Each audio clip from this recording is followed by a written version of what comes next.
Kenneth Morgan. Now let me get this straight. You asked me if you and I and my friends and my mother are all on a ship that's sinking, and I can only save one of you. Who would I save? And I said I'd rather save my mother. And that's the wrong answer. How is that the wrong answer? You can swim. My mother can't swim. She can't even doggy paddle. And they wonder why people don't do premarital counseling anymore. That's a pretty good reason. They leave there seeing the dead bodies of their family and friends floating around them. Bye, Jimmy, Vince, Ma. Sorry I can't save you, but I'm married now. But don't worry, Ma, she's a lot like you. Okay, I didn't mean that. I know you're nothing like my mother. And at times you can't even stand being around her. But the poor woman's dead, for Pete's sake. She's bloated in a can on the ocean floor.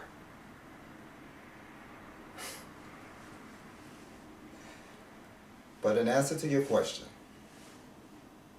I'll save you. Even if my mother is screaming my name to the top of her old, tired, and soon-to-be decaying lungs, I'll save you.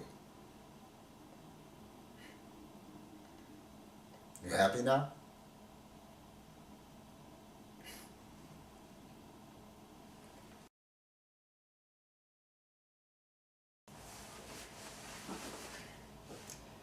Kenneth Morgan.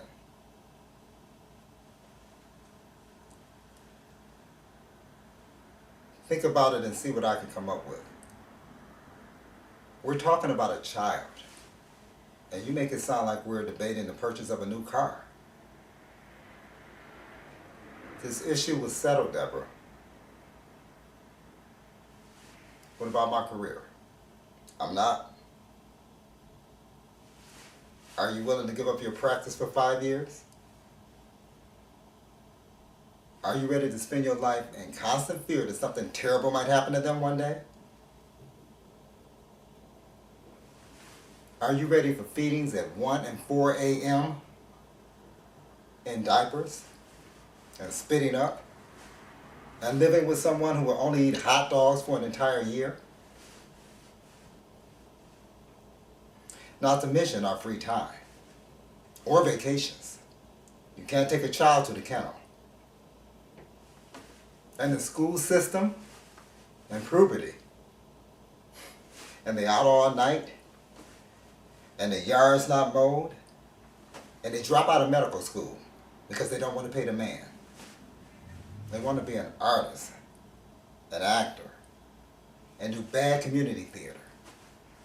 And despise you for selling out to the system. While they live in our basement with their friend and 17 illegitimate children all calling me grand.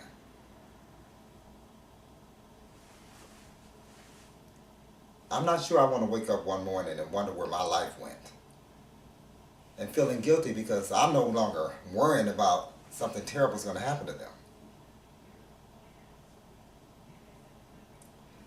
But for now, I just think about it and see what I come up with.